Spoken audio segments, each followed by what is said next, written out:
Inside her abdomen, life was forming. Within weeks, she would become the youngest confirmed mother in human history. Her body, an unsolvable equation of biology and tragedy. The case of Lina Medina shattered every boundary of science, morality, and belief. Her pregnancy was confirmed through X-rays, her delivery witnessed by surgeons. Her silence guarded for a lifetime. The law called it a crime. Medicine called it a miracle. History called it impossible.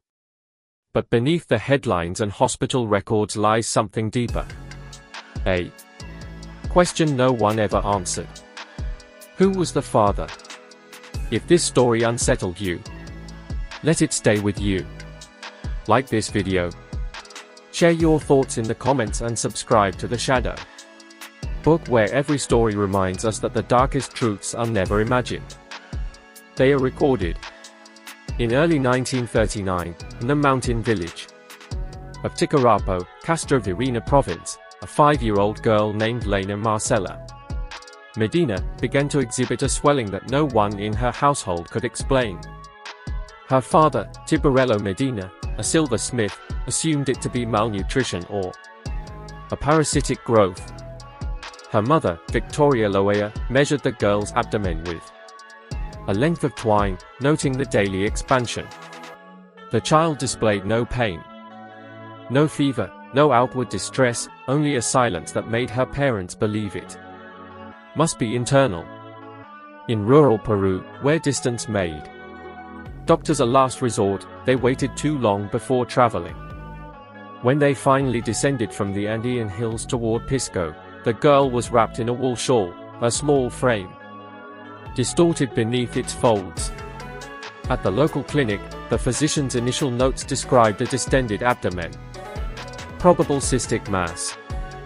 He recorded her weight, pulse, and age with routine precision. Her respiration was calm. She met every question with a short, obedient nod. He pressed her abdomen gently.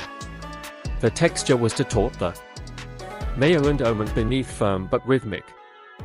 His pencil paused above the examination sheet. He ordered a second opinion from Lima, forwarding a summary to Dr. Gerardo Lazadada, who was known for treating pediatric abnormalities. The tone of his letter remained professional, but his final line betrayed hesitation. Condition beyond my present understanding. Suspect tumor, though movement noted. When the girl reached the Lima hospital, the contrast was immediate. The city air was heavy, the corridors tiled and echoing. Nurses lifted her onto the examination table, removing layers of hand-woven cloth. She was underweight for her age, bones narrow, eyes steady. Dr. Lazid entered without ceremony, his assistants observing in silence. He inspected her body, marking the curvature and firmness of the lower abdomen. There was no external sign of trauma, no indication of illness, only growth. He adjusted the stethoscope, placed it carefully above the navel, and listened. The silence lasted several seconds, then broke with an irregular pulse. He moved the instrument again. The rhythm returned, strong, steady, distinct from the child's own heartbeat. His face did not change, but his hand trembled when he withdrew the earpieces. The record sheet was revised, palpable. Motion consistent with fetal movement. Diagnosis uncertain. The parents waited in the corridor. They were not informed of the findings.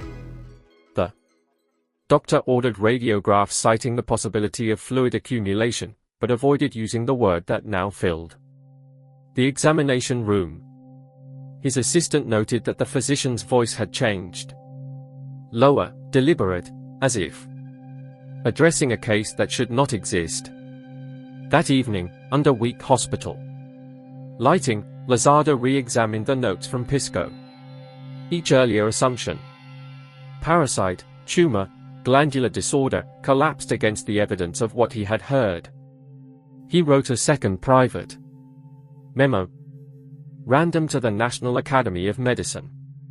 Subject: pediatric patient. Aged 5 years, 7 months, audible fetal heart tones detected. Down the corridor. Lina sat beside her mother, legs dangling above the floor. She asked if the doctor would remove the thing inside.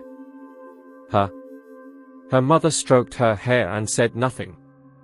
When Lizardo returned, he stood at the threshold for a long time, watching the child trace circles with her finger against the wooden bench. Then, without addressing the family, he called for another physician to witness the next examination. His face had gone pale, the color drained from professional certainty into disbelief. He turned away before speaking, his voice barely audible to the assistant beside him. "There are 2 lives here." The nurse recorded the remark in the margin of her notes, uncertain whether it was meant for the file or for himself. In the official logbook, the day's entry ended with a single line. Further evaluation required, cause of swelling undetermined. The diagnosis would not be shared until radiographs made denial impossible. Until then, the parents were told only to remain in Lima for observation. The doctor folded the report, locked it in his drawer, and requested a second stethoscope for confirmation. Outside, the hospital corridor was silent, except for the faint echo of footsteps, one pair small, one deliberate, moving in opposite directions. The following morning, the small ward at the Lizardo clinic filled with the sound of machines and muted conversation. The child was brought into the radiography room wrapped in a hospital blanket that swallowed her frame. Technicians arranged the plates. The physician adjusted exposure and the flash of the X-ray momentarily whitened the walls. When the images developed, the first outlines appeared unmistakably human: spine, limbs, and the small arc of a skull nested within her abdomen. Dr. Gerardo Lizardo stood beside Dr. Buslu, the assistant surgeon, both silent as the film darkened in the tray. The radiographs were held against the light box. The bone structure was clear, proportionate to a late-term fetus. In the observation log, a nurse recorded gestation approximately 7 months. The file was labeled, dated, and placed on the physician's desk. No one spoke of the girl's age yet. The image spoke too loudly. The pelvic examination followed. Conducted with precision and minimal speech, it revealed full sexual maturity. Anatomically, the findings belonged to a grown woman, though the patient's height measured under 1 meter. No developmental disorder explained the condition. The term precocious puberty was entered into the chart. The discovery was summarized clinically, but the implication was unbearable. A body, not yet old enough for school, had carried life to term. Outside the examination room, nurses exchanged whispers that carried through the corridor. A junior doctor asked whether to inform the Ministry of Health. Lazard refused. He ordered confidentiality and retrieved the fresh file to replace the original notes, intending to separate medical record from human scandal. The staff followed protocol with forced obedience, each signature written in small, hesitant script. When word reached the maternity ward, the case became rumor: the girl with the heartbeat. The other physicians came under the pretext of consultation. One compared the X-ray to a print from obstetric textbooks. Another argued error or hoax. Yet none could deny the evidence in the film tray. The fetus moved during auscultation, its position recorded through the stethoscope's metallic hum. That evening, Lizardo met privately with 2 senior colleagues. They discussed the ethics of documentation, whether publication would invite ridicule or moral prosecution. The decision was made to continue observation until delivery. A preliminary report was drafted for the National Academy of Medicine to be filed under abnormal endocrinological case. No mention of assault or legal implications appeared. Only data, pulse rate, uterine measurements, hormonal levels, gestational stage. The child remained compliant through every procedure. She answered questions about appetite and fatigue without distress, her tone detached as though the attention itself were the illness. Lozada noted her calmness, describing it as unusual maturity. Others saw withdrawal, a survival instinct mistaken for composure. Late at night, the doctor reviewed the day's radiographs again. The fetus was in cephalic position, ready for birth within weeks. He labeled the film with the date, April 1939, and beneath it, age of mother, 5 years, 7 months. His pen lingered after the number, refusing the period that would make the sentence final. He locked the file in his drawer, turned the key, and extinguished the lamp. In the silence that followed, the ticking of the wall clock replaced the double rhythm that had filled the day, a steady reminder of 2 lives measured by one impossible truth. The hospital corridors were quieter in the mornings, though the work continued without interruption. Dr. Lazard's instructions were explicit.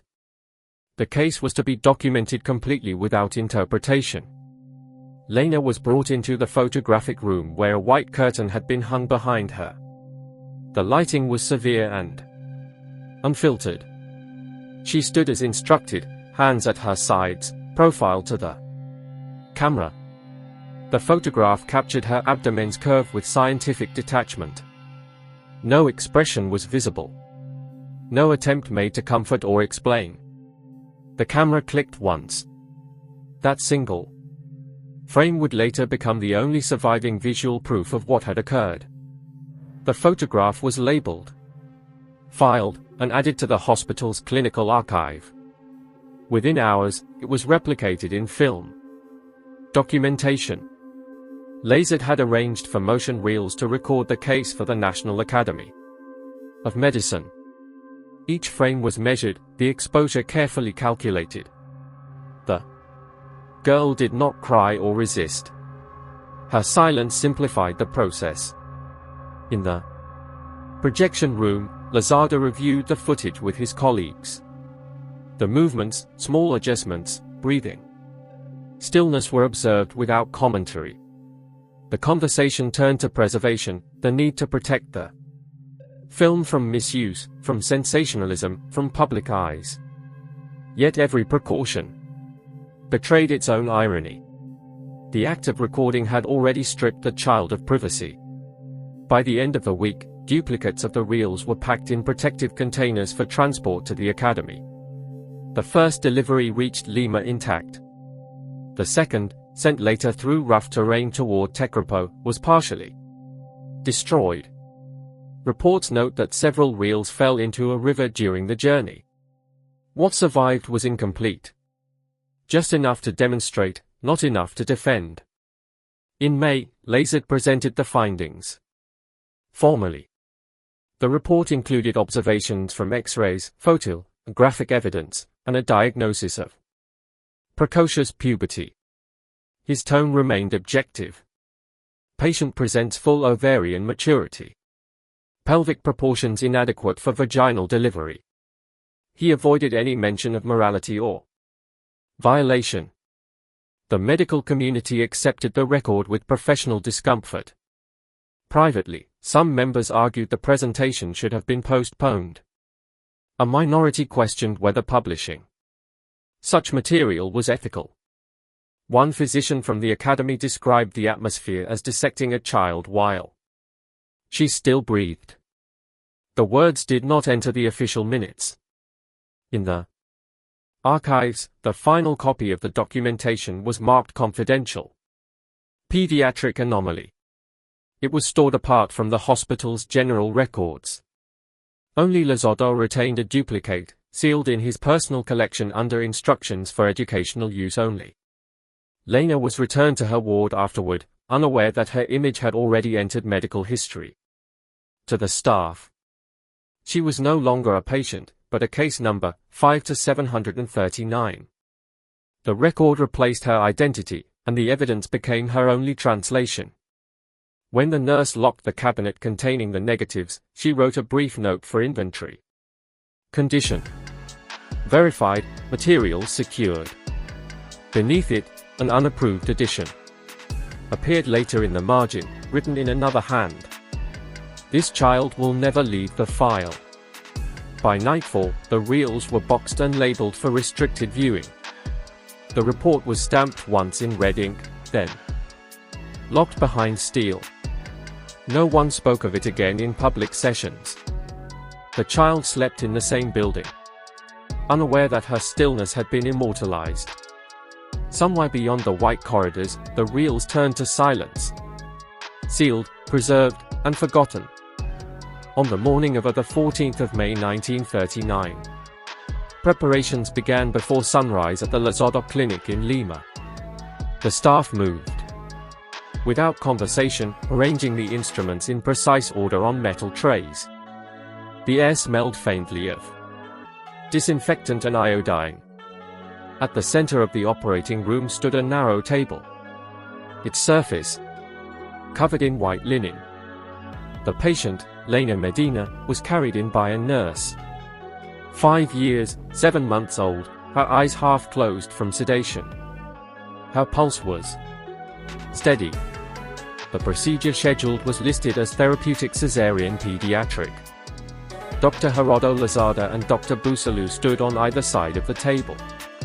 Dr.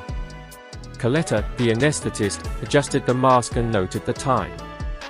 At 8:37 a.m., the first incision was made. The scalpel's movement was unhurried, practiced, but its context had no precedent. Beneath the layers of tissue, the uterus appeared enlarged, vascular, and intact, biologically adult. No one spoke.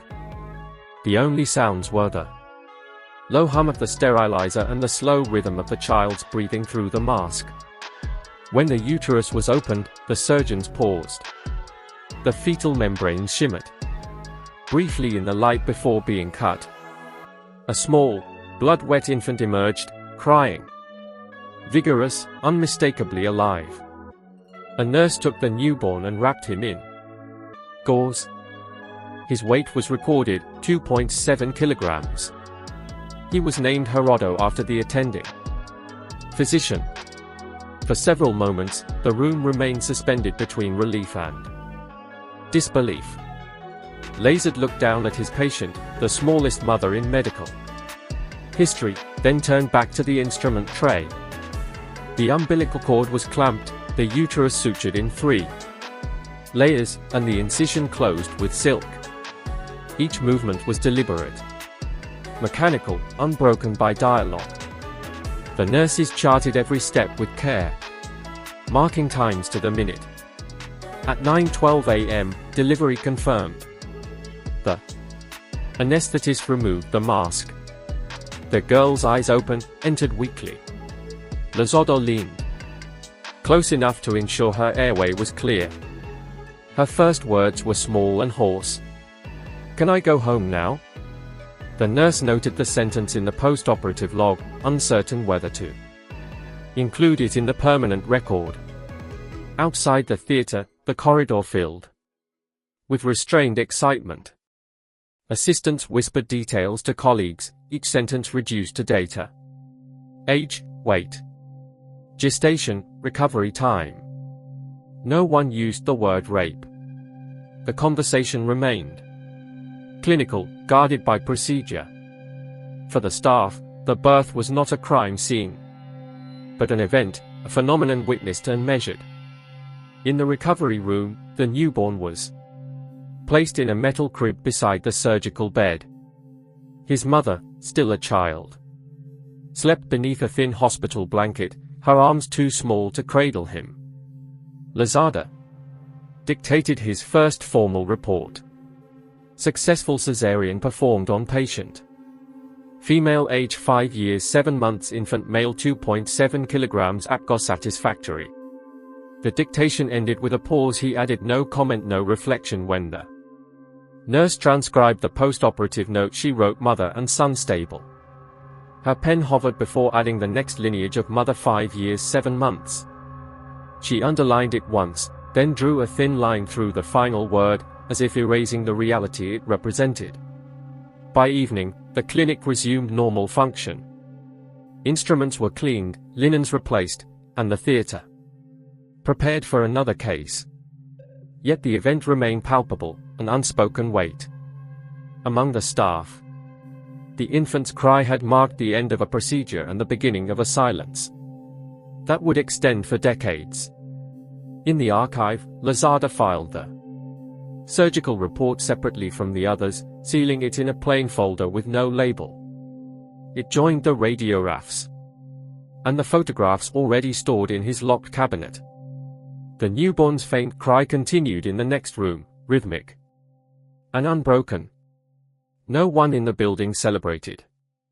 The staff dispersed quietly, leaving behind the sterile instruments that had turned an impossibility into fact and a human life into a medical anomaly. The story reached the press before the hospital could contain it. Within a week of the operation, details appeared in the Lima Daily La Cronica describing a 5-year-old mother in cautious language that blurred medicine and miracle. The headline was factual, but the tone betrayed fascination. By the end of May 1939, the case had spread to foreign dispatches. Editors in Europe demanded confirmation. American reporters telegraphed for statements from the Peruvian Ministry of Health. Inside the Lozada clinic, physicians avoided the telephone. Letters began arriving addressed to Dr. Lozada, personally requesting photographs, interviews, and statements. Some were printed on studio letterhead. One sent from California offered $5,000 for exclusive filming rights. The proposal described it as an educational documentary. Lazard read the letter once, folded it carefully, and placed it in the file marked Media Inquiries. His refusal was formal. Unauthorized filming prohibited by Peruvian Medical Board. In Texas, the San Antonio Light published an illustrated report dated 16 July, 1939, listing the infant's birth weight, 2.7 kilograms, beside the mother's exact age, 5 years, 7 months, 21 days. The contrast between numbers drew readers faster than any explanation. The story's tone was clinical, but its subtext was spectacle. Newspapers reprinted it internationally, each with minor distortions that grew with distance. At the clinic, Lozada's colleagues discussed whether the case should have remained private. Some believed silence was impossible. Others insisted that the truth required record. The debate took place over sterile trays and typed reports, far from the family who had no control over their names, now printed in multiple languages. The Peruvian Obstetrician and Midwife Association issued a statement demanding that the girl be admitted to the National Maternity Hospital for protection. Their appeal mixed professionalism with alarm, a call to safeguard the child against further intrusion. In Lima's cafes, medical students argued over anatomy and morality. The question of how a body so young could conceive replaced the question of who had caused it. On radio broadcasts, the case was mentioned briefly between news of European tension and local trade. Each repetition eroded the distinction between documentation and entertainment. When the first foreign correspondent arrived at the clinic, guards turned him away. The man returned 2 days later with a translator and an envelope of cash. Lazard refused again. Behind him, the nurses continued their rounds as if nothing had been said. The corridors smelled of antiseptic and newsprint. That evening, the hospital board convened an emergency meeting. The director, reading from prepared notes, reminded staff that patient confidentiality extended beyond national borders. This case, he said, exists only in our records. The order was recorded, stamped, and distributed to every department. It did not prevent the spread of the story. It only confirmed that control was lost. At the family's home, photographers lingered near the door, waiting for a glimpse of the girl. Her mother refused to open it. The curtains remained drawn. Each knock was logged as disturbance. Yet no law could protect them from curiosity disguised as journalism. In professional journals, the tone remained measured. Less medical published Dr. Eskimmel's technical account without speculation. But readers noticed the absence of emotion, the deliberate neutrality that concealed disgust. Science had won its proof, and the price was a child's anonymity. By late summer, the case was no longer a report, but a commodity. Her name appeared in catalogues of medical firsts. Stripped of context, Lazard's reputation grew abroad, but shrank at home. The press called her a miracle. The doctors called her data. The hospital director issued one final memo. All inquiries, domestic or foreign, are to be refused without exception. He signed, dated, and filed it under public relations. The seal was applied while outside the printing presses continued to repeat her name. The investigation began less than a week after the operation. The Ministry of Justice ordered an inquiry under Peruvian Penal Code Article 170, which classified pregnancy in any girl under 10 as irrefutable evidence of sexual abuse. A plain report was issued to the provincial police in Castro Varina instructing them to locate the perpetrator or contributing adult. The document carried no emotion, only a date and the directive determined responsible party. The first arrest came quickly. Lina Medina, the child's father, was detained at his home in Ticarapo. His tools of trade, a silversmith's hammer and chisel, were taken as symbolic evidence. Though unrelated to any charge, he was transported to the district station, booked, and questioned for 7 hours. The transcript recorded his answers in simple denials. "I have not touched her." When asked about possible suspects in the village, he named none. His release was approved after 2 days for lack of corroboration. The police log noted insufficient testimony, no witnesses. The mother, Victoria Leia, was interviewed next. She arrived trembling, clutching a small cloth bag. Her statement was short. She repeated that she had not understood what was happening to her daughter, that she thought the swelling was illness. At one point she began to cry, asking whether the doctors could remove whatever was left inside her. The officer continued writing, unresponsive. The central figure, Lina, was questioned in the presence of a nurse and interpreter. The transcript survives in fragments. Her responses were vague, consistent with her age. Answers about dolls, about food, about nothing that fit the questions. When asked who had touched her, she whispered something that was transcribed as, "I don't know." The session ended after 20 minutes. The record was signed by 3 adults, none of whom belonged to the family. F. Forensic capacity in 1939, Peru, was minimal. There were no DNA analyses, no psychological specialists, no protocol for interviewing victims under 10. The medical reports, though detailed, did not identify sexual trauma, only that conception had occurred. This ambiguity became the investigation shelter. Each department deferred responsibility to another. The police to the ministry to the courts to medical experts. Rumors filled the absence of evidence. Some whispered that the father was guilty. Others suggested a villager, a laborer, or even a traveling relative. No statement could be verified. Each name that entered the file was crossed out and replaced with a dash. By the Fourth week, the official suspect column read simply, unknown male not identified. A government inspector visited Lima to interview Dr. Lozada. His report was concise. Physician confirms pregnancy and delivery is genuine. Refuses speculation. Regarding cause. When pressed on the possibility of error, Lozada replied that radiographs and fetal analysis were incontrovertible. The inspector closed his notebook. In July, the ministry issued a final memorandum to conclude the case. The language was bureaucratic. No further evidence forthcoming. Investigation suspended pending additional information. The suspension became permanent. The folder containing all related documents, medical, judicial, and police, was stored in the Central Archive under a plain label, Medina Lina, 1939.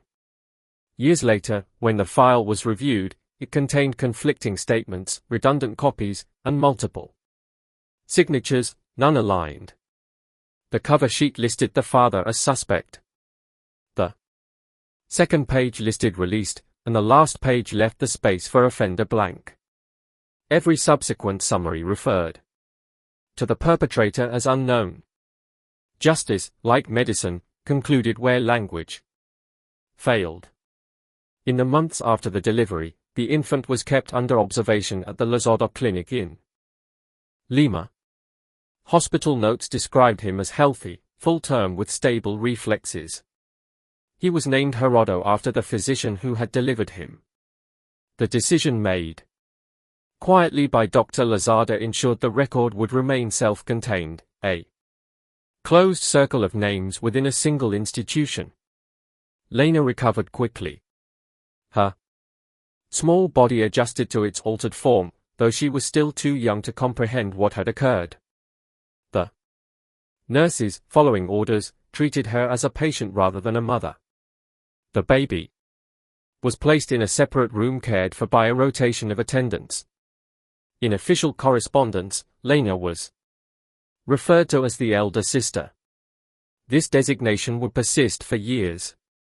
After several weeks, the family returned briefly to Tico, but Gerardo remained in Lima under the supervision of Lozada. The arrangement was justified as medical necessity. In practice, it was an act of containment to keep the anomaly under institutional control. Lozada's home doubled as clinic and residence. Photographs taken during this period show an ordinary domestic scene, a middle-aged man seated at a table, a young girl beside him, and a baby on her lap. No caption identifies their relation. As Gerard grew, the fiction solidified. To neighbors, he was the doctor's ward. To visitors, Lina's younger brother. The illusion served both morality and medicine, preserving public dignity at the expense of truth. Within the clinic, the staff avoided using the word mother. In progress notes, the term was replaced with primary caregiver. The substitution appeared harmless, but it functioned as erasure. By 1945, Gerardo attended a private school near the clinic. His education was funded by Lozada, who regarded it as repayment for silence. Lina, now entering adolescence, began working part-time at Tahan, a clerk in the same facility. Her duties included filing patient records, some of which contained her own name. She never mentioned them. The boy's health remained good. Annual examinations listed normal development, though his file contained a recurring annotation. Avoid discussion of origins. Lozada, protective of both subjects, forbade any conversation about the past. The command was obeyed until the day the rule broke under ordinary circumstances. It happened around Gerard's 10th birthday. While visiting the clinic, he noticed a framed clipping on the wall, a yellowed page from a Texas newspaper dated 1939. It bore a headline he could not miss. World's youngest mother gives birth in Peru. Beneath the title was a photograph, familiar yet disorienting, a child with his own eyes standing before a white backdrop. Later that day, he asked a nurse who the girl was. The nurse hesitated, then deflected. A week later, a fellow student, the son of a hospital employee, repeated what he had overheard at home, that the miracle baby was Gerardo himself, and the girl in the photo was not his sister. The rumor spread quietly through the ward, before reaching him again from another mouth. When he confronted Lizardo, the doctor told him only that the information was not for discussion. Gerardo pressed further. Who was the girl? Why had everyone lied? The physician's silence served as answer. That evening, Lina found him sitting beside the newspaper clipping, his hands folded, expression blank. Then who is my father? He asked. She did not respond. In the hospital registry, the line identifying paternity had long remained blank. No revision was ever made. The deception had completed its purpose, a decade of concealment that protected reputations while ensuring no one in the family would ever speak without consequence. The next generation had inherited the silence of the fetched rest. The record of his birth framed on a wall would outlive them both. By the mid-1940s, Lina Medina was an adult in years, but not in circumstance. The case that had defined her childhood had become a static entry in journals and medical compilations. She found employment at the Lizardo Clinic, the same institution that had documented her as an anomaly. Her position was clerical, recording appointments, organizing patient files, typing correspondence. Her wage was modest but steady, and it allowed her to fund Gerardo's schooling. Each morning she passed the hallway where her photograph had once hung for instructional reference. It was gone, but the nail that held the frame remained. Few colleagues mentioned her past. Those who knew avoided her eyes in conversation. New staff recognized her name only from old files, never daring to ask if the story was true. Her tasks were routine: collate, transcribe, sign, repeat. She worked beneath fluorescent light that flattened color and expression alike. The rhythm of paperwork suited her, a silent arrangement between survival and disappearance. To patients she was anonymous, to physicians a reminder the clinic's reputation benefited quietly from her continued presence. Her existence authenticated its history even as the institution erased her identity from speech. Occasionally correspondence arrived from abroad medical societies requesting confirmation of details from 1939. Dr. Lizardo or his successors responded in measured language. Case verified, subject remains in good health. The responses bore no emotion, and she was never consulted. Her signature, once attached to her own file, was now applied to letters about other patients. Outside the clinic, curiosity persisted. Each anniversary of the birth renewed attention. Reporters visited Castrovirreyna province, speaking with villagers who remembered the story but not the details. Some claimed to have seen her. Others swore she had left the sea. Entry none knew that she sat daily behind a typewriter in Lima cataloging other people's ailments. Her son, now a young man, visited occasionally. Their conversations were brief, formal, shaped by years of institutional restraint. He addressed her as Lina in public. At home, silence filled the space between them. The arrangement that had once protected them now rendered ordinary affection impossible. By the 1950s, new directors took over the clinic. Few retained personal knowledge of the 1939 case. The medical files were transferred to a locked cabinet marked Archives. Pediatrics Historic. She was assigned to the same floor, working within sight of the cabinet that contained her life's defining event. The proximity felt both protective and cruel. Visitors from medical universities occasionally toured the facility. When they asked about the youngest mother in history, guides gave brief summaries, never naming her. She listened from her desk, pen motionless above unfinished forms. Afterward, she continued writing as if nothing had been said. Years later, she modified her signature. Where she once wrote Lina M. Medina, she began to sign only L. Medina. The abbreviation provided distance. It also matched the initial stamped on her 1939 case file, as if the institution itself had reabsorbed her. In 1959, an editor from a Lima newspaper telephoned the clinic requesting access to her personnel record for an anniversary article. The receptionist transferred the call to her office.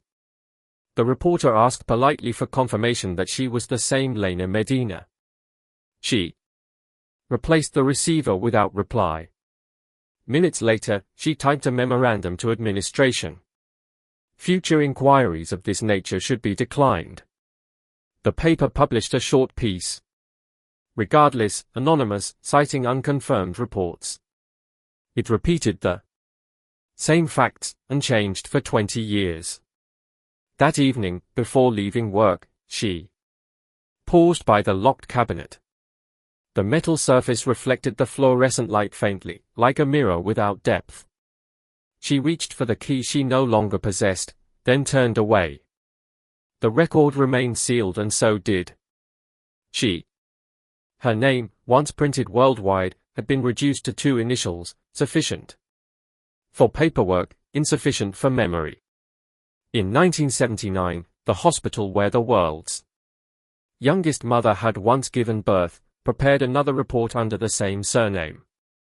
Gerardo Medina, aged 40, was admitted with symptoms of persistent fatigue and joint pain.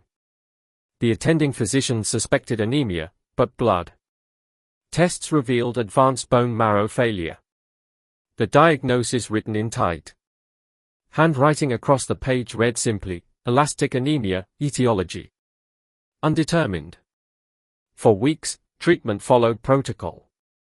Transfusions, monitored isolation, sterile diet. Gerard's records listed him as cooperative, articulate, optimistic. The staff knew nothing of his origin. He was registered as an ordinary patient, his history unremarkable. Only one visitor came daily, a small, quiet woman whose presence went largely unnoticed. She signed in as L. Medina. The clinic had changed names since 1939. But its corridors remained the same. White tiles, glass windows, the same faint chemical odor. Lina recognized everything. The pattern of floor cracks, the distant hum of equipment, the soft echo of carts against walls. Time had not altered the building. It had only replaced the people inside. Her son now lay in a bed identical to the one she had occupied for decades earlier. Medical progress offered little comfort. Tests for immune deficiency, bone marrow aspiration, and chemical exposure all yielded inconclusive results. One report speculated a hereditary factor. Another dismissed the idea. The case attracted minor attention in the internal medical review, but no external notice. He was, to his doctors, one of many. Lina remained at his bedside most nights. The nurses assumed she was his aunt. When one asked about the boy's mother, she replied, "She died long ago." It was the only untruth that protected both of them. By late September, his condition worsened. Platelet counts dropped. Infections multiplied. On the 28th, at 3:45 a.m., cardiac arrest was recorded. Attempts at resuscitation failed. The death certificate was signed at 4:10 a.m. by the supervising physician of hematology. The form bore the letterhead of the Lazada Clinic, the same institution that had delivered him. The certificate's witness signature belonged to L. Medina, written in a steady, legible hand.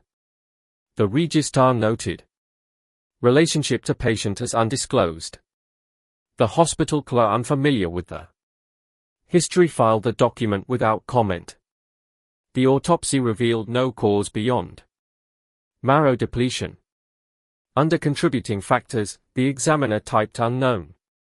The body was released to family custody that afternoon. Funeral records show a brief service attended by 6 people. No press, no public notice.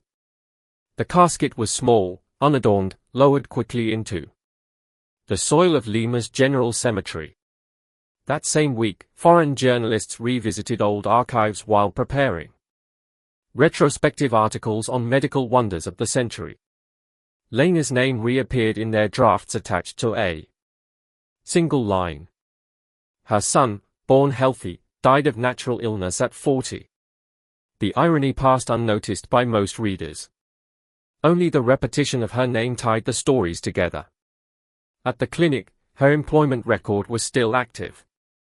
Her file listed her as part-time clerical staff, duties unchanged. She returned to work 3 days after the funeral, reviewed patient ledgers, and signed correspondence in her usual manner. The act was mechanical, a continuation of survival. No one mentioned condolences.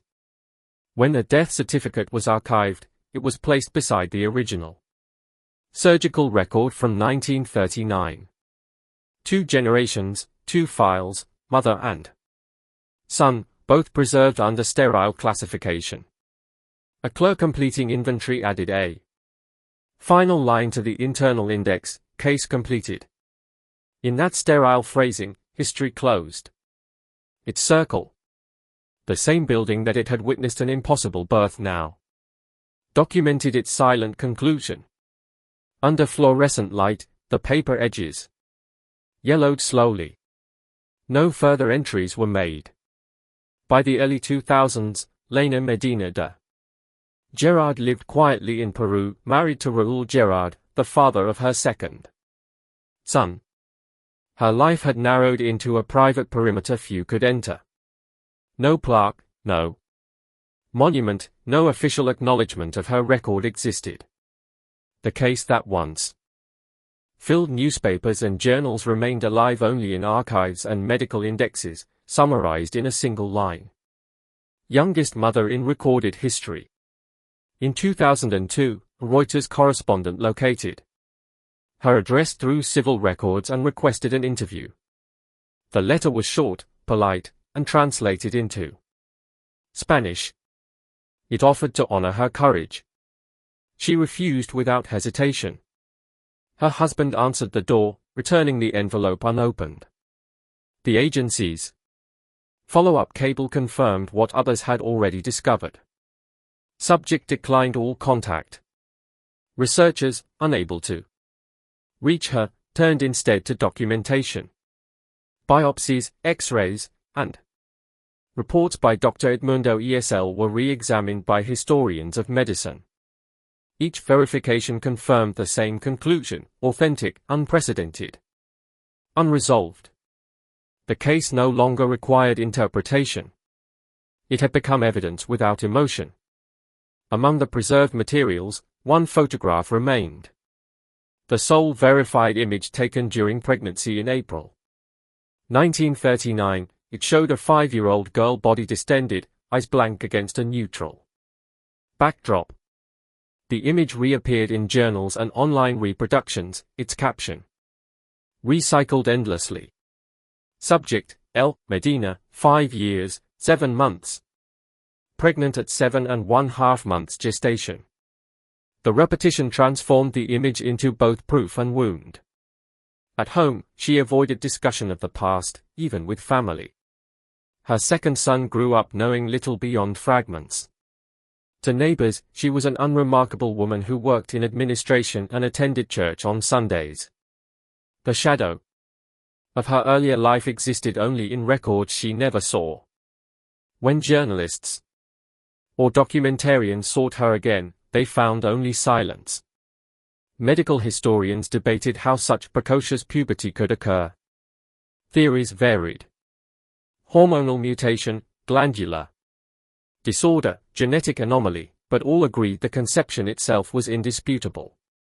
Yet the question of who impregnated her remained unanswered, and the official documents, still intact, listed the same word beside father, unknown. The blank endured longer than any living witness.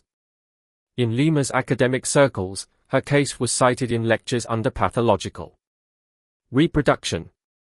Students took notes mechanically, unaware that the woman herself was still alive less than 100 miles away. No one considered contacting her. No one imagined she would respond.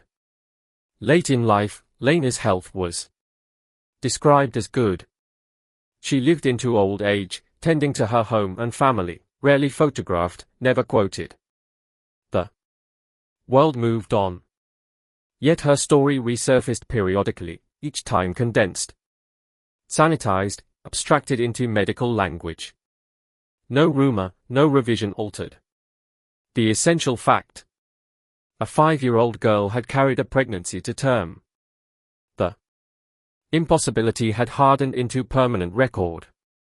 When archivists from the Peruvian National Academy of Medicine later digitized historical files, they encountered her case once again.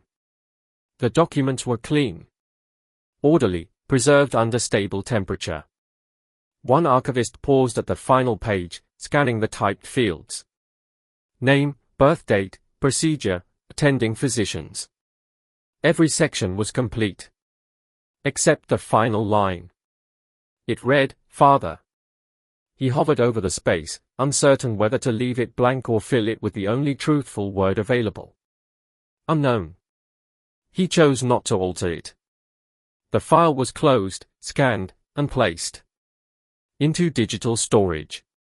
Its metadata listed the same year of discovery, 1939. And the same place of origin, Taekrupo.